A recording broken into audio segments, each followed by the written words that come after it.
Welcome to Hafodunos Hall.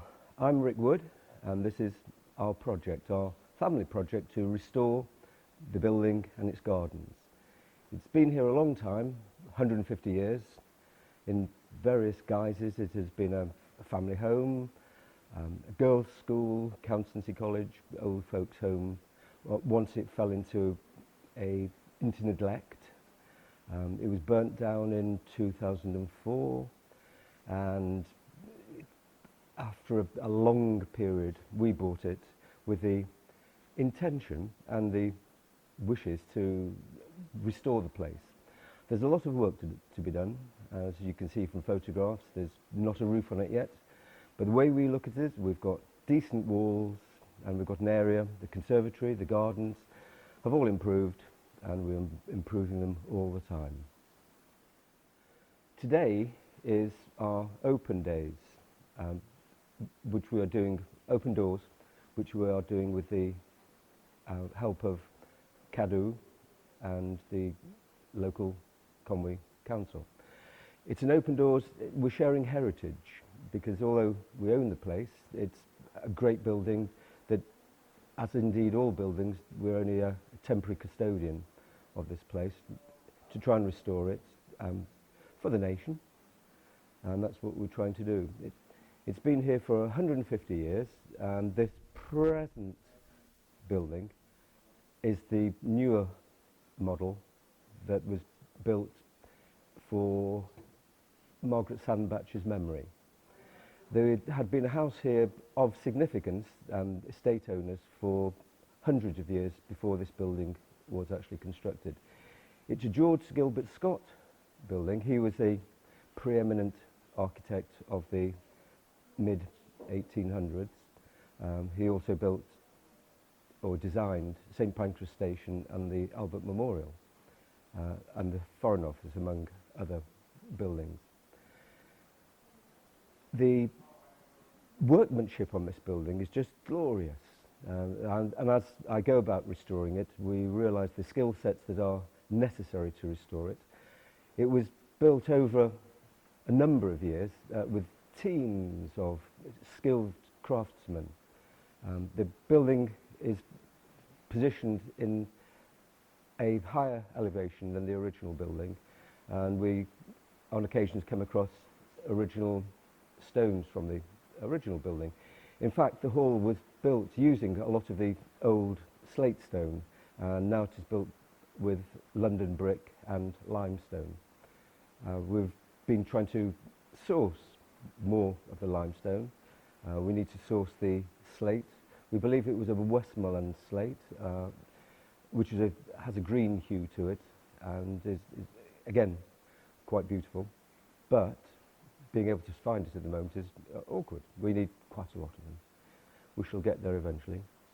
It was built by the Sandbach family, who are wealthy people, and of course to have something like this, you've got to have, it's almost money to burn. It costs so much, and of course, like all old buildings that tend to be in Britain, the buildings generally get sold off for death duties at some stage, and that's what happened with the hall, and it was sold almost 100 years ago, and it's remained in private ownership of different people for various whiles.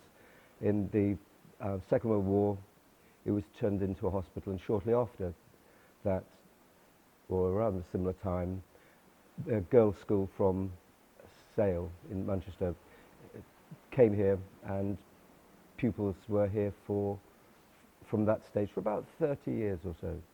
And in fact, my architect, Gavin's mother, went to school here. So I always have Gavin and his mother to blame for why we actually took on the place. Thanks, Gav.